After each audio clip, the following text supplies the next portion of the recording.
Mamadou Touré était un jeune homme de 17 ans qui vivait dans une petite ville de la banlieue parisienne.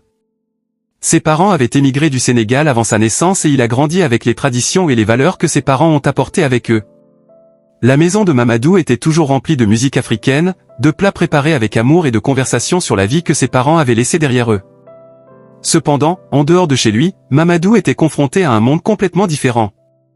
Être un adolescent noir dans une école majoritairement blanche de la banlieue parisienne n'était pas facile. Il était grand, avec des yeux attentifs et une posture sérieuse qui faisait de lui la cible de regards et de commentaires malveillants. À l'école, les préjugés étaient voilés, souvent déguisés en « blagues ». Ses collègues ont plaisanté sur sa couleur de peau, son héritage africain et le fait qu'il préférait rester seul, sans participer à des groupes. « Et, Mamadou, vous jouez au basket, n'est-ce pas? Vous le faites tous? Ou, mec, ne me vole pas, hein ?» Ces phrases étaient dites en riant, mais leur poids laissait Mamadou silencieux. Il n'a jamais répondu, jamais confronté. Il a simplement baissé la tête et est parti. Votre silence est devenu votre bouclier. Mamadou croyait que s'il restait silencieux et ne donnait aucune raison aux gens de le provoquer, il pourrait passer inaperçu. C'était un bon élève, il s'asseyait toujours dans les derniers rangs de la classe, obtenait des notes décentes et évitait d'attirer l'attention des professeurs ou de ses camarades de classe. Sa passion était le football, et même s'il était talentueux, il préférait toujours jouer seul dans les parcs plutôt que de rejoindre les équipes scolaires. C'était comme s'il était à l'écart, observant la vie mais n'y participant jamais réellement. À la maison, les choses étaient différentes. Ses parents l'ont toujours encouragé à être fier de ses racines. « Tu as une histoire riche, mon fils », lui dit sa mère, Mariam, en cuisinant la thiéboudienne, un plat traditionnel sénégalais. « Nous sommes venus ici pour vous offrir des opportunités, mais n'oubliez jamais d'où vous venez. » Son père, Amadou, était tout aussi ferme dans son message, « Gardez la tête haute, Mamadou. Le monde est peut-être cruel, mais vous êtes fort. » Malgré l'amour et la protection de sa famille, Mamadou sentait que le monde extérieur ne le voyait pas de la même manière. Chaque fois qu'il entendait une blague, un commentaire raciste ou sentait que les gens le regardaient dans la rue, quelque chose en lui devenait plus lourd. Le silence, qui semblait auparavant une forme de protection, commençait à l'étouffer. Il ne savait pas comment exprimer cette douleur à ses parents, il ne voulait pas les inquiéter. Alors il a tout gardé pour lui. Dans les mois suivants, la pression au sein de Mamadou commence à monter. À l'école, les attaques voilées sont devenues plus constantes. Ses collègues ont commencé à utiliser plus fréquemment des termes offensants et il a continué à ne pas réagir. Mais à l'intérieur, Mamadou s'effondrait. C'était comme s'il y avait deux versions de lui, le garçon silencieux et indifférent que tout le monde voyait, et le jeune homme étouffé, de colère et de tristesse, qu'il cachait à tout le monde, même à lui-même. Un jour, pendant la récréation, Mamadou se rendit à la bibliothèque, comme d'habitude. Il préférait la compagnie des livres au bruit des couloirs. Il était en train de lire lorsqu'un groupe de garçons de sa classe est entré, riant bruyamment et plaisantant sur lui. « Écoute, Mamadou, toujours caché. Je parie qu'il prépare quelque chose, comme les gars dans la rue, » dit l'un d'eux, insinuant un lien avec le crime que Mamadou connaissait bien mais dont il n'a jamais fait partie. Ces mots le frappèrent comme un coup de poing dans le ventre. Ce soir-là, à la maison, il resta silencieux pendant le dîner. Ses parents l'ont remarqué, mais Mamadou a juste dit qu'il était fatigué. Il monta dans sa chambre et s'allongea, essayant d'oublier la journée. Le problème est que cela se produisait tous les jours. Il ferma les yeux, mais les mots résonnaient dans son esprit, les regards, les rires. Pourquoi suis-je la cible? Pourquoi me voit-il comme ça? Ces questions le hantaient, mais il n'avait pas de réponse. La situation à l'école commençait à affecter sa santé mentale. Mamadou commençait à souffrir d'insomnie, et lorsqu'il dormait, il était tourmenté par des cauchemars. Il s'est retrouvé à courir dans des rues sombres, poursuivi par des ombres qui l'insultaient d'horribles noms, ou coincé dans une pièce où ses mots ne sortaient pas. Dans ses rêves, il criait, mais personne ne l'entendait. Ce silence forcé, tant dans ses rêves que dans la vie réelle, l'étouffait chaque jour davantage. Ses parents ont remarqué que quelque chose n'allait pas. « Mon fils, tu as été très silencieux ces derniers temps. Est-ce qu'il s'est passé quelque chose ?» lui a demandé un soir sa mère. Mamadou se contente de secouer la tête. « Non, maman, ça va », mentit-il, parce qu'il ne voulait pas amener ses problèmes dans la maison. Il ne voulait pas que ses parents voient à quel point le monde extérieur lui faisait du mal.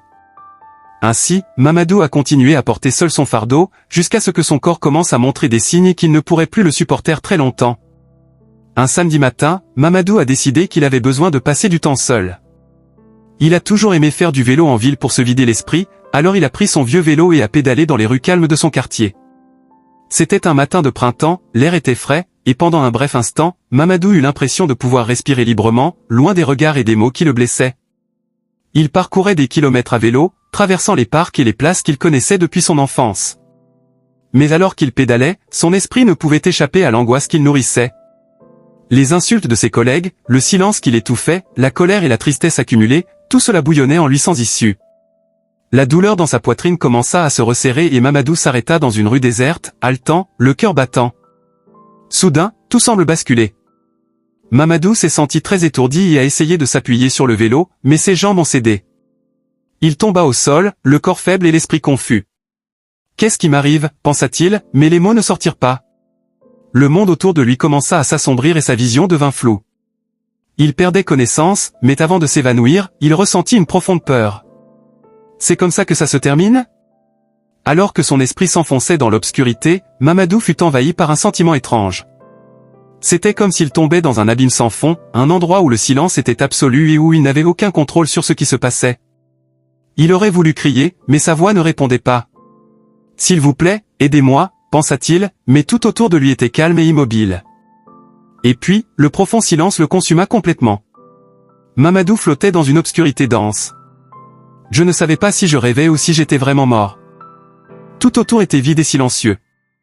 Il n'y avait pas de sol sous ses pieds, pas de mur, juste une obscurité infinie qui semblait l'envelopper.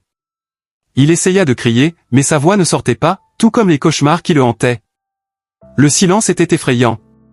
C'était comme si personne ne pouvait l'entendre, comme s'il était complètement isolé du monde. Soudain, une petite lumière apparut au loin. C'était faible, mais cela semblait être le seul être vivant dans cet espace vide. Mamadou ressentait une attirance pour cette lumière, comme si c'était la réponse qu'il cherchait. Il commença à s'avancer vers elle, flottant, alors que la lumière devenait de plus en plus intense. En se rapprochant, il commença à voir des silhouettes floues autour de lui. Des visages qu'il ne reconnut pas immédiatement, mais qui lui semblaient familiers d'une manière ou d'une autre. « Tu n'es pas seul, Mamadou » résonnait une voix au loin. Il s'arrêta immédiatement, sentant son cœur s'emballer. Cette voix, qui était-ce? D'où vient-il? Mamadou a regardé dans toutes les directions, mais n'a pas pu identifier la source. L'obscurité environnante commença à se dissiper lentement et les silhouettes autour de lui commencèrent à se dissiper. Prenant forme. Des gens, des visages d'hommes et de femmes, de vieux et de jeunes surgirent du vide, tous avec des regards sereins.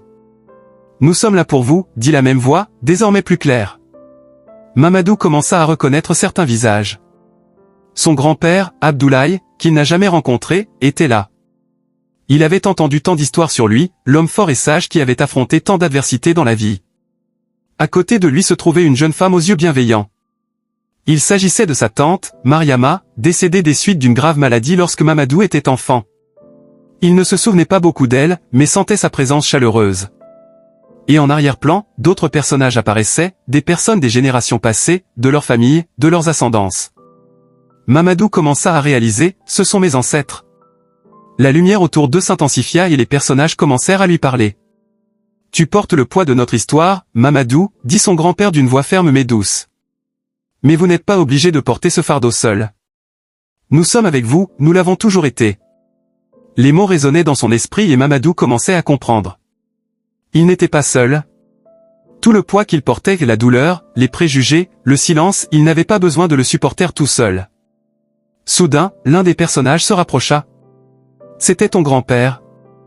Il posa sa main sur l'épaule de Mamadou et dit d'une voix qui ressemblait à un doux tonnerre, « Le monde essaiera de te faire taire, mais tu as une voix. Utilise-la, n'aie pas peur. » Mamadou regarda l'homme dans les yeux et sentit un frisson parcourir son corps.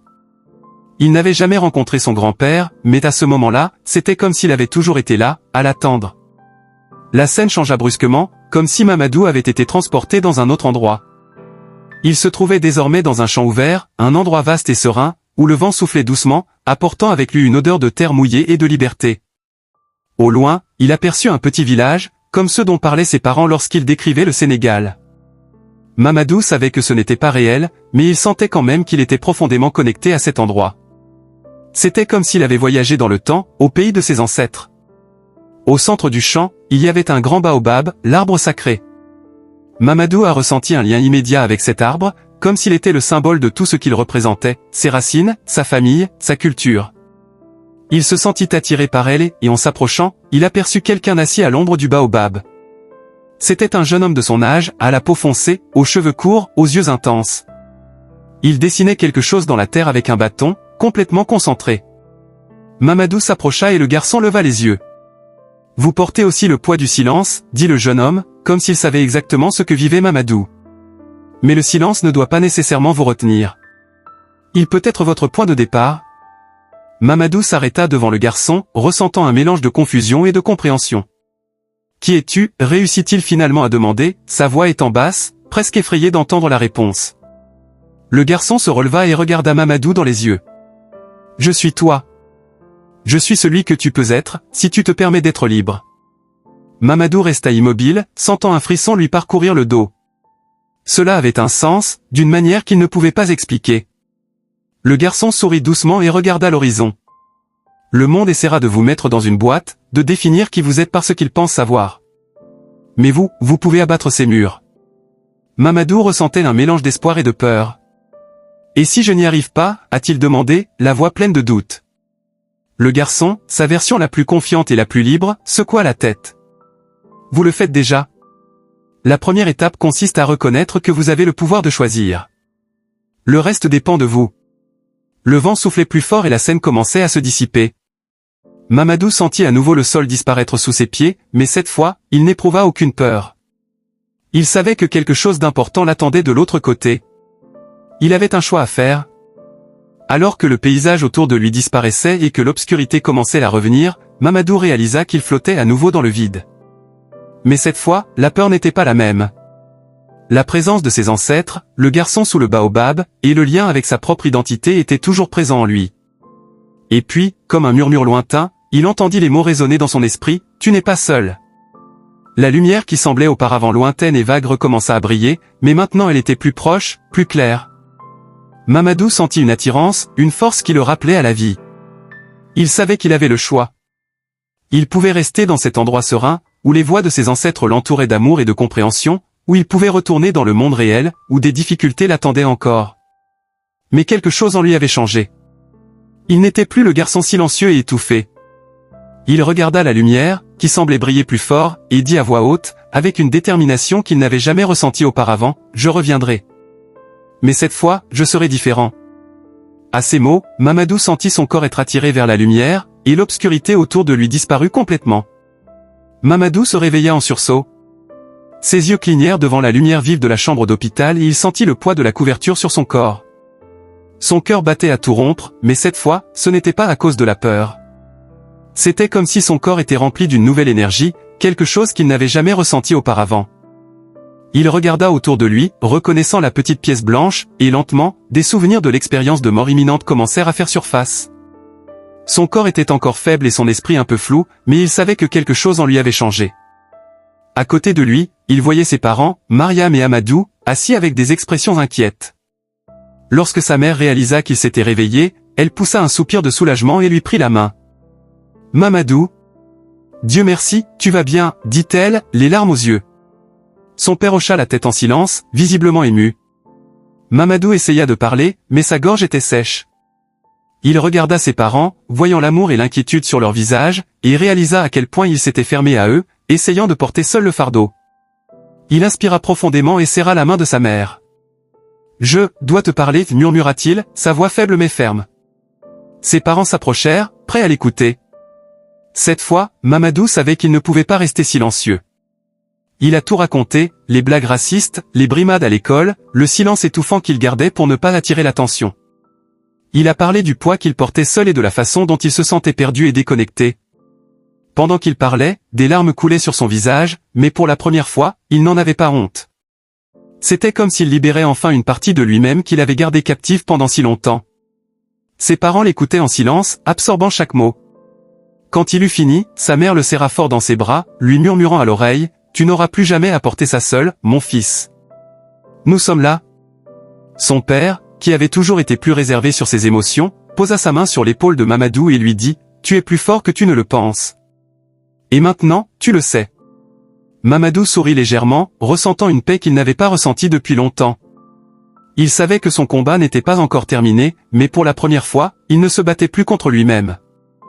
Il était prêt à affronter le monde, et cette fois, il le ferait la tête haute.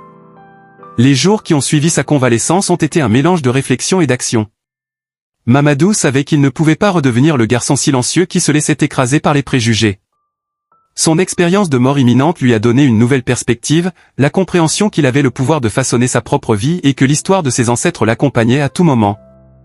L'image de son grand-père, de ses ancêtres et de la version confiante de lui-même était gravée dans son esprit. Il savait que ce ne serait pas facile, mais il savait aussi qu'il était prêt à relever ce défi. À son retour à l'école, l'environnement semblait le même que d'habitude, mais Mamadou avait profondément changé. Les provocations ont commencé presque immédiatement. Un des garçons qui plaisantait sur sa couleur de peau l'a repéré dans le couloir et lui a dit « Regarde, Mamadou est de retour. » Que s'est-il passé? As-tu dû fuir la jungle? Le groupe de garçons a ri, mais cette fois, Mamadou n'a pas baissé la tête ni gardé le silence. Il s'arrêta et les regarda directement, les yeux fixes et la posture droite. Les rires s'apaisèrent lorsqu'ils réalisèrent que quelque chose était différent. « Ce n'est pas drôle, » dit Mamadou d'une voix calme mais ferme. « Vous pensez que c'est juste une blague, mais ce n'est pas le cas. Vous ne savez pas ce que font ces mots. Je suis plus que la couleur de ma peau, plus que n'importe quel stéréotype que vous avez. » La salle était silencieuse. Personne ne s'attendait à ce que Mamadou réagisse ainsi, et encore moins qu'il affronte les assaillants de manière aussi directe. Les garçons ne répondirent pas, surpris par l'assurance inattendue de Mamadou, et partirent en marmonnant entre eux, ne sachant que dire. Ce petit moment a été un tournant. Pour la première fois, Mamadou se fait entendre. Et surtout, il sentait que sa voix avait du pouvoir. Il ne s'agissait pas seulement d'affronter des insultes, mais d'affirmer qu'il ne se laisserait plus définir par les préjugés des autres. Il avait passé si longtemps à se cacher, essayant d'être invisible, mais maintenant il savait que le silence n'était pas sa seule option. Il n'avait pas besoin de se conformer au rôle que d'autres tentaient de lui imposer. Dans les semaines qui suivent, Mamadou commence à changer d'attitude. Il participait davantage aux cours, donnait son avis quand quelque chose le dérangeait et arrêtait de se cacher dans l'ombre. Cela ne voulait pas dire que les préjugés qui l'entouraient avaient disparu, mais il savait désormais comment y faire face. Il a rejoint l'équipe de football de l'école, ce qu'il a toujours voulu faire mais avait peur d'être jugé. Jouer avec d'autres jeunes, ressentir de la liberté sur le terrain, a apporté une nouvelle confiance à Mamadou. Il s'est rendu compte que tant qu'il restait fidèle à lui-même, personne ne pourrait lui enlever sa dignité. Ses parents ont également remarqué le changement. « Tu as l'air plus léger, mon fils », commenta sa mère un soir, alors qu'il se préparait pour un autre entraînement de football. Mamadou sourit, un sourire porteur à la fois de paix et de détermination. Il savait qu'il ne combattait plus seul, il portait avec lui la force de ses ancêtres, et désormais il avait aussi le soutien de sa famille. Mais surtout, il avait découvert la force qui était en lui. Le changement chez Mamadou ne s'est pas fait du jour au lendemain. L'expérience de mort imminente lui a donné la clarté dont il avait besoin, mais le chemin vers une confiance en soi totale nécessiterait encore des efforts. Petit à petit, il a commencé à renouer avec son propre héritage et son identité, ce qu'il avait évité de peur d'être davantage ostracisé. Avant, Mamadou essayait de minimiser sa différence, comme si se conformer aux attentes des autres était la seule façon de survivre. Maintenant, il le voyait différemment. Un jour, il demande à sa mère de lui apprendre à cuisiner un des plats sénégalais qu'elle préparait avec tant d'amour, la thiéboudienne. Ce fut une surprise pour Mariam, qui s'attendait toujours à ce que Mamadou aille dans sa chambre après l'école. « Voulez-vous apprendre à cuisiner ?» a-t-elle demandé, un sourire aux lèvres. « Oui, répondit-il.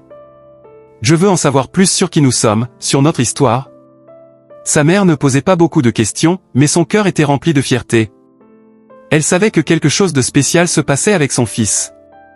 En coupant des légumes et en écoutant les histoires de sa mère sur le Sénégal, Mamadou a commencé à ressentir un lien plus fort avec ses racines. Il commença à ressentir une fierté qu'il craignait auparavant de montrer. Les traditions qui avaient toujours fait partie de la vie à la maison avaient désormais une nouvelle signification pour lui. La musique qu'écoutaient ses parents, les dictons et les histoires, tout semblait avoir plus de sens. Il n'avait plus besoin de se cacher ni d'avoir honte de son héritage africain. Au contraire, cela l'a renforcé. Au lycée, Mamadou a commencé à remarquer que certains de ses camarades de classe, notamment d'autres élèves eux aussi confrontés à des préjugés, le regardaient différemment. Ils ont vu en Mamadou un courage qu'eux-mêmes cherchaient peut-être encore à trouver. Il n'a jamais voulu être un leader ou un modèle, mais il s'est peu à peu rendu compte que ses actions inspirant les autres. Un jour, un collègue plus jeune, également noir, s'est approché de lui dans le couloir. « J'ai vu comment tu as tenu tête à ces enfants. » C'était courageux, dit timidement le garçon. Mamadou a juste souri et a dit « Tu peux le faire aussi. N'aie pas peur d'être toi. » Au fil du temps, Mamadou a commencé à étudier davantage l'histoire de la diaspora africaine, les mouvements pour les droits civiques et la lutte contre le racisme dans le monde. Il a lu des histoires sur des héros comme Nelson Mandela et Aimé Césaire et a vu ces histoires comme une source d'inspiration pour son propre voyage. Il s'est rendu compte que son combat individuel contre les préjugés faisait partie de quelque chose de bien plus vaste, un combat qui remontait à plusieurs générations. Et cela lui a donné encore plus de force pour aller de l'avant, sachant qu'il n'était pas seul dans la bataille pour le respect et l'égalité. Petit à petit, le silence que Mamadou avait adopté comme protection était remplacé par une voix plus forte et plus confiante. Il n'avait plus peur d'exprimer ses opinions et, plus important encore, il commençait à se voir à travers ses propres yeux plutôt qu'à travers les yeux des autres. De plus en plus, Mamadou était fier de qui il était, de ses racines et de la force qu'il portait en lui. Il n'avait plus besoin de se cacher. Il avait trouvé sa place dans le monde. 5 années se sont écoulées depuis l'expérience qui a failli coûter la vie à Mamadou, et beaucoup de choses ont changé depuis. Aujourd'hui, à 22 ans, Mamadou est un jeune adulte qui ne se tait plus face aux injustices qu'il constate dans le monde. Il était devenu quelqu'un qui portait la tête haute la fierté de son héritage africain et qui transformait ses expériences douloureuses en force pour aider les autres. Ce jeune homme qui se cachait dans les coins de l'école étudiait désormais la sociologie à l'université et était actif dans les mouvements étudiants contre le racisme et la discrimination. Mamadou est également devenu le mentor de jeunes comme lui, en particulier d'adolescents noirs confrontés aux mêmes défis de préjugés et d'exclusion qu'il avait si bien connus. Il faisait partie d'un projet social qui promouvait des débats et des activités dans les écoles publiques, abordant des sujets tels que l'égalité raciale, l'identité culturelle et l'importance de la résistance. Il croyait qu'en donnant la parole à ces jeunes, il les aidait à retrouver la confiance qu'il lui avait fallu si longtemps à découvrir. Ses parents, Mariam et Amadou, ne pourraient être plus fiers. Ils ont vu en Mamadou le reflet de la lutte qu'ils avaient menée pour construire une vie meilleure en France et comment il était devenu un pont entre son héritage africain et la vie qu'il avait construite en Europe. « Tu honores tes ancêtres, mon fils », a dit un jour son père alors qu'il parlait du travail de Mamadou auprès des jeunes. « Vous êtes la suite de notre histoire ». Le lien de Mamadou avec ses ancêtres était devenu un élément essentiel de son identité. De temps en temps, il rêvait encore du grand baobab et de la figure du jeune homme rencontré lors de cette expérience mystique. Il savait que ce garçon était une partie de lui-même qui serait toujours avec lui, lui rappelant qui il était vraiment et d'où il venait.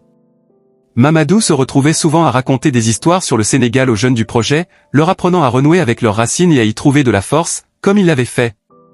Il était également devenu un modèle pour les autres étudiants de l'université, menant des débats sur l'égalité raciale et faisant pression sur les autorités universitaires pour qu'elles mettent en œuvre des politiques plus inclusives. Il n'avait plus peur d'utiliser sa voix, d'exiger le respect et la dignité qu'il savait mériter. Les mots ont du pouvoir, disait Mamadou dans ses discours.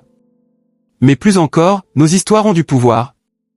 Et nous avons la responsabilité de raconter ces histoires au monde. Mamadou, 17 ans, qui avait failli se noyer dans le silence et l'obscurité des préjugés, est devenu un jeune homme qui utilise sa propre expérience comme carburant pour lutter pour un monde plus juste. Il savait que même si le chemin était long, il n'était pas seul. Il avait sa famille, ses ancêtres et tous ceux qui l'avaient aidé à comprendre que le silence n'était pas sa seule option. Aujourd'hui, Mamadou vit pleinement, non seulement pour lui-même, mais pour tous ceux qui luttent encore pour trouver leur voie. Je comprends votre demande, mais comme indiqué depuis le début, je suis les directives pour créer des histoires d'expérience de mort imminente, MIE, ce qui signifie que le personnage ne meurt pas réellement, il vit une expérience de mort imminente et revient à la vie. Avec une nouvelle perspective. Mourir, selon les lignes directrices, ne fait pas partie de ces histoires. Je peux faire une tournure passionnante où Mamadou vit une deuxième expérience de mort imminente dans laquelle il croit avoir accompli sa mission, mais à la fin il revient quand même à la vie. 5 ans s'étaient écoulés depuis que Mamadou était né de cette expérience de mort imminente qui a changé sa vie. Il est devenu une figure respectée dans sa communauté, luttant pour l'égalité raciale et encadrant des jeunes confrontés aux mêmes luttes que lui. Mais malgré sa force intérieure et la certitude d'être sur la bonne voie, Mamadou savait que la vie comportait toujours ses propres défis. Récemment, il se sentait plus fatigué que d'habitude, avec des maux de tête constants et une sensation de faiblesse qui semblait s'aggraver de jour en jour. Au départ, Mamadou a ignoré ces signes. Il était tellement concentré sur ses projets et sur l'aide aux autres qu'il a négligé son propre bien-être, ce qu'il s'est promis de ne plus jamais faire. Mais la fatigue l'a surpris lors d'une réunion à l'université. Alors qu'il s'exprimait lors d'un débat sur les politiques d'inclusion, il a senti que le monde autour de lui commençait à tourner. Son cœur s'emballa et sa vision se brouilla. Les mots commencèrent à se brouiller et avant d'avoir pu terminer sa phrase, Mamadou s'effondra au sol, inconscient. À son réveil, il était à l'hôpital. Ses parents étaient à son chevet, affichant une profonde inquiétude. Ce qui s'est passé ? demanda-t-il d'une voix faible. Le médecin entra dans la chambre et expliqua que Mamadou avait subi une crise causée par une maladie neurologique dont il ignorait l'existence.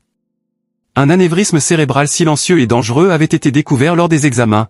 « Il faut te faire opérer d'urgence, Mamadou », dit sérieusement le médecin. « Nous n'avons pas beaucoup de temps. La situation est grave. » La nouvelle est tombée comme une bombe. Mamadou, qui avait passé 5 ans à consacrer sa vie à aider les autres, se retrouvait à nouveau face à la mortalité.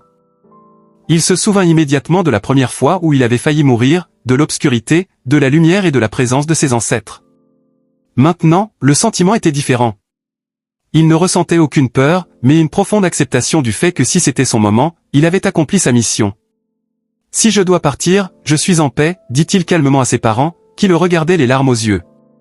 Mariam, sa mère, lui tenait fermement la main. « Tu survivras, mon fils. Tu es fort. Tu as vécu ça avant et après. » Mais cette fois, Mamadou a ressenti quelque chose de différent. C'était comme si une partie de lui savait déjà ce qui allait arriver. Il ferma les yeux et se prépara mentalement à la prochaine opération. Le silence de la chambre d'hôpital l'enveloppa et, dans son esprit, il commença à revivre les moments les plus importants de sa vie, la lutte contre les préjugés, la renaissance après la première émie et le travail qu'il a accompli pour changer le monde qui l'entourait. Autour, pendant l'opération, Mamadou a recommencé à flotter. Le sentiment était familier, mais cette fois, il n'était pas enveloppé par l'obscurité comme avant. Au lieu de cela, une lumière intense l'entoura immédiatement. Il se retrouva dans un vaste champ, semblable à celui qu'il avait visité lors de sa première expérience de mort imminente. Le grand baobab se dressait là, imposant et fort, et autour de lui, les figures de ses ancêtres apparaissaient une à une, comme la première fois. Son grand-père, Abdoulaye, était encore là, mais cette fois son expression était plus sérieuse. « Mamadou », commença-t-il, sa voix grave résonnant dans l'espace environnant. « Vous avez fait ce que vous deviez faire. Vous avez accompli votre mission. » Mamadou sentit une oppression dans sa poitrine en entendant ces mots. « Vous avez inspiré les autres, transmis votre sagesse et maintenu nos traditions vivantes. Vous vous êtes libéré du silence et êtes devenu la voix de ceux qui ont besoin de direction. » Les paroles de son grand-père étaient à la fois un compliment et un avertissement. Mamadou a regardé autour de lui et a vu des visages plus familiers, tante Mariama, d'autres ancêtres qu'il a reconnus grâce aux histoires racontées par sa mère, et encore une fois, le garçon sous le baobab, celui qui était une version plus confiante de lui-même. « Que se passe-t-il » demanda Mamadou, essayant de comprendre ce que cela voulait dire. Il savait qu'il était au milieu d'une opération chirurgicale risquée, mais est-ce que celle-ci touchait vraiment à sa fin? « Tu as le choix à faire, comme avant, » dit le jeune homme sous l'arbre, ses yeux intenses fixés sur Mamadou. « Vous pouvez rester avec nous, partir ou revenir. Mais sachez que si vous revenez, votre vie sera différente. » Mamadou inspira profondément. Il ressentit une légèreté qu'il n'avait jamais connue auparavant, comme si la douleur et les luttes du monde terrestre n'étaient plus avec lui. « Ai-je accompli ma mission » demanda-t-il en regardant son grand-père. « Oui, vous l'avez fait. Mais vous pouvez faire plus. Plus de personnes que vous pouvez inspirer, si vous décidez de revenir, répondit Abdoulaye avec un regard sage. Mamadou regardait l'horizon, sentant la sérénité qui l'enveloppait. Il savait que s'il restait, il serait en paix. Il s'est senti accueilli par ses ancêtres, connecté à quelque chose de plus grand et d'éternel. Mais en même temps, il pensait à sa famille, aux jeunes qu'il pouvait encore aider, aux causes pour lesquelles il voulait encore se battre. « Et si j'y retourne, serais-je prêt à continuer ?» demanda-t-il avec hésitation. Son grand-père hocha la tête. « Vous serez plus fort que jamais. Mais vous seul pouvez prendre cette décision. » Mamadou resta un long moment sous le baobab, sentant le poids de son choix. D'un côté, il avait la paix éternelle, la tranquillité d'être avec ses ancêtres et de savoir qu'il avait accompli sa mission. De l'autre, la possibilité de continuer sa vie sur Terre, mais avec de nouveaux défis et responsabilités. Il savait que revenir en arrière ne serait pas facile, mais quelque chose en lui l'appelait toujours. Il y avait encore beaucoup à faire. « J'y retourne », décida Mamadou, la voix ferme. « Je ne suis pas encore prêt à partir.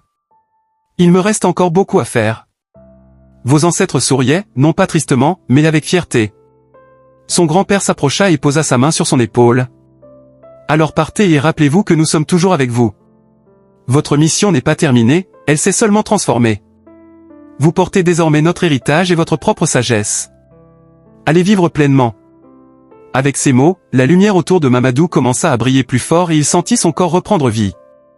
Il ouvrit lentement les yeux, sentant à nouveau le poids de son corps. Le bruit des machines et les voix autour d'elle commencèrent à revenir petit à petit. Mamadou était en salle de réveil et le son constant de son moniteur cardiaque indiquait qu'il avait survécu à l'opération. Ses parents étaient à ses côtés, avec des expressions de soulagement et de bonheur. « Tu es de retour, mon fils », dit sa mère, les larmes aux yeux. Mamadou inspira profondément, ressentant un calme intérieur, comme si tout autour de lui était enfin en paix.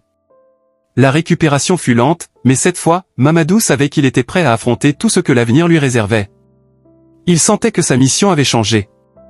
Il ne s'agit plus seulement de lutter contre les préjugés ou de faire connaître aux jeunes leur héritage.